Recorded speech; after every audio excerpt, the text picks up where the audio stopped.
Good morning students, welcome back. My name is Neha. Today we will continue with exercise 10.3.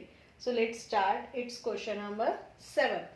Question number 7 is a room is 4 meter long and 3 meter 50 centimeter wide. मतलब एक room है जिसकी length 4 metre है और उसकी breath जो है width जो है वो है 3 metre 50 centimetre. And we have to find out how many square meters of carpet is needed to cover the floor of the room. हमें क्या करना है, हमें उस रूम में क्या करना है, कारपेट बिछाना है. तो कारपेट कितना बिछाना है वो हमें पता करना है. तो कारपेट जो हमें बिछाना है वो पूरे रूम में बिछाना है. इसका मतलब we have to find out the area.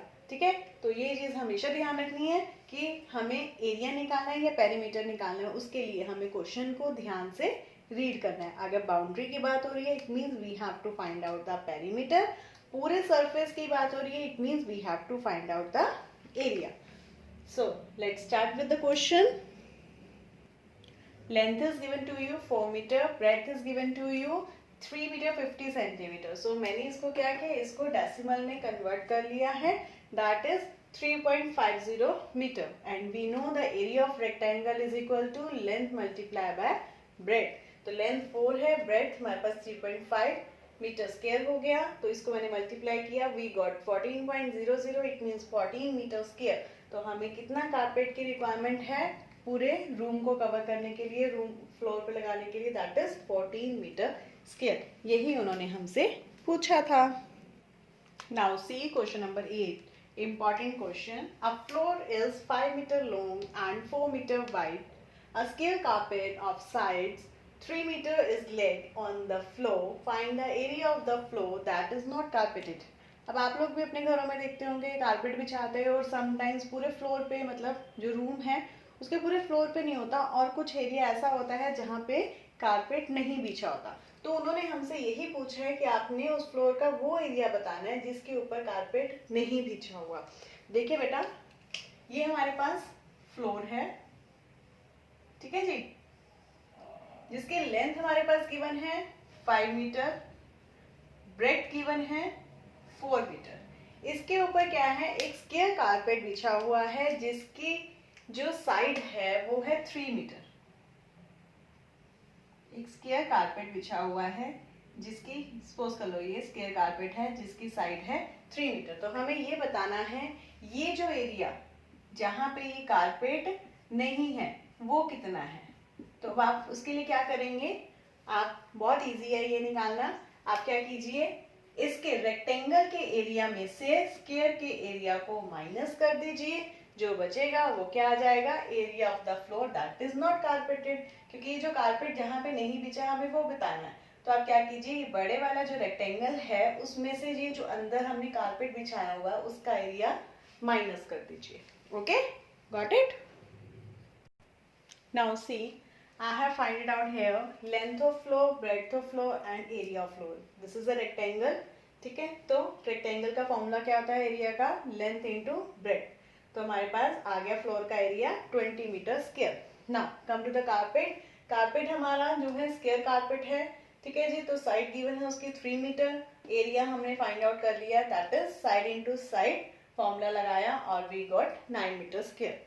But the main question हमारे पास था, क्वेश्चन यहाँ पे तो हमारा खत्म नहीं होता because we have to find out the area of the floor that is not carpeted. तो उसके लिए हम क्या करेंगे, इन दोनों के एरिया को माइनस कर देंगे. जो बच जाएगा that is the area but we required. तो area of the floor, floor का एरिया क्या है, दैट इज 20 मीटर स्क्वायर. और एरिया ऑफ कारपेट, कारपेट का एरिया है 9 मीटर स्क्वायर. इन दोनों को आप माइनस कर देंगे, then you will get 11 metre square. That is your answer. मतलब वो एरिया जिस पे कारपेट नहीं बिछा हुआ. Okay, now question number 9. 5 square flower beds, each of sides 1 meter, are dug on a piece of land 5 meter long and 4 meter wide. What is the area of the remaining part of the land? अभी जैसे हमने carpet वाला question किया, कुछ उसी तरह से ही है ये. बट उसमें एक कारपेट बिछा हुआ था. यहाँ पे जो हम फ्लावर बेड्स कर रहे हैं, जो डगिंग कर रहे हैं, खुदाई कर रहे हैं, वो 5 स्क्वायर फ्लावर बेड्स कर रहे हैं. चलो इसको देखते हैं कैसे करना है. सबसे पहले पीस ऑफ लैंड क्या है, this is your piece of land जिसकी लेंथ आपको गिवन है 5 मीटर एंड ब्रेड्थ आपको गिवन है दैट इज 4 मीटर. ठीक है। अब ये क्या कर रहे हैं, 5 स्क्वायर फ्लावर बेड्स, ठीक है। यहाँ पे जो ये लैंड है इस पे डगिंग कर रहे हैं, खुदाई कर रहे हैं, कितने 5 स्क्वायर फ्लावर बेड, जिसकी जो साइड है पांचों के पांच वो 1 मीटर है। 1 2 3 4 5। इन्होंने क्या किया है, 5 होल बनाए हैं जहां पे ये फ्लावर लगाने लगे हैं, ठीक है। 5 होल जो उनसे बनाए हैं वो पांचों के 5 स्क्वायर्स हैं, ठीक है। यहाँ पे इस पोर्शन पे, इस पोर्शन में, इस पोर्शन में, इस पोर्शन में और इस पोर्शन में ये क्या लगाने लगे, फ्लावर्स लगाने लगे हैं। उसके बाद उन्होंने पूछा है what is the area of the remaining part of the land, बाकी जो ये पार्ट बच गया ये है ना, इसका एरिया उन्होंने पूछा है।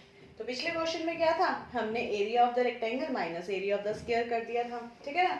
लैंड में से, फ्लोर में से हमने कारपेट का एरिया माइनस कर दिया था। अब हमने क्या करना है, ये बड़े वाले रेक्टेंगल में से, मतलब ये जो हमारे लैंड का एरिया आएगा उसमें से हमने ये स्क्वायर के एरियाज को माइनस करना है।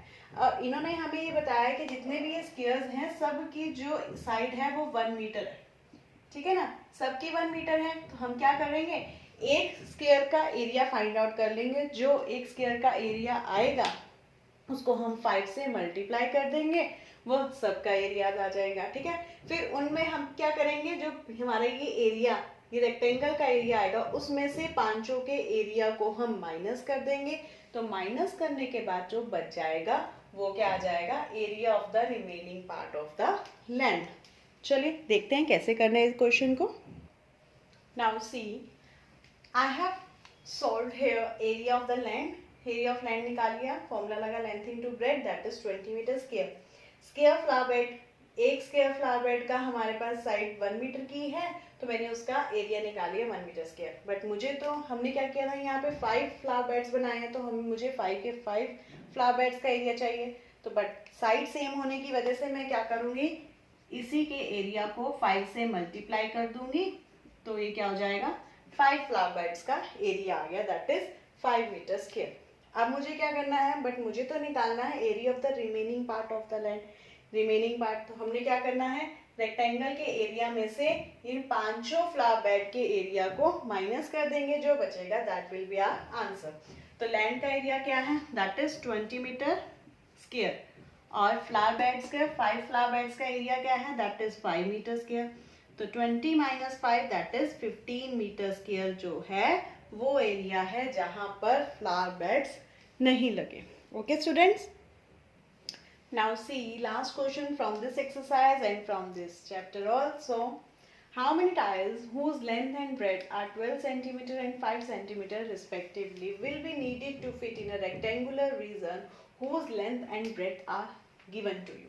देखिए बेटा, हमारे पास क्या है, हमारे पास एक रेक्टेंगुलर रीजन है जिसकी लेंथ एंड ब्रेड्थ गिवन है आपको। Length is 100 centimetre and breadth is 144 centimetre. अब वो कह रहे हैं कि इस रेक्टेंगुलर रीजन पे आपको क्या करना है, टाइल्स लगानी है। सारी जगह आपको क्या करनी है, टाइल्स लगानी है इस तरह से, ठीक है। टाइल्स लगानी है पूरे एरिया में। तो अब वो जो टाइल्स हैं वो कितनी टाइल्स लगेंगी, तो उसके लिए आपको उस टाइल्स की भी लेंथ और ब्रेड्थ गिवन है।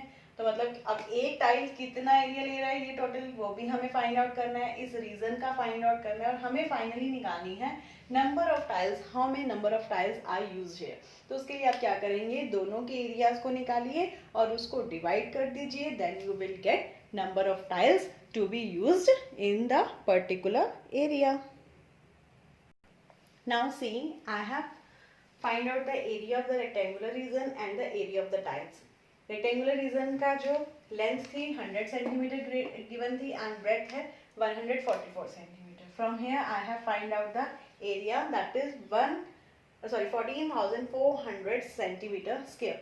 After that टाइल्स की हमारे पास लेंथ और ब्रेड गिवन थी। टाइल की लेंथ थी 12 सेंटीमीटर, ब्रेड थी 5 सेंटीमीटर और इसका एरिया आ गया 60 सेंटीमीटर। बट हमारा क्वेश्चन यहाँ पे नहीं खत्म होता, उन्होंने हमसे पूछा है हाउ मेनी टाइल्स, तो कितनी टाइल्स यूज हुई। तो उसके लिए आपको क्या करना है, you have to use this formula, area of rectangular region divided by area of tiles. बस इसके एरिया को इसके एरिया से डिवाइड कर दीजिए।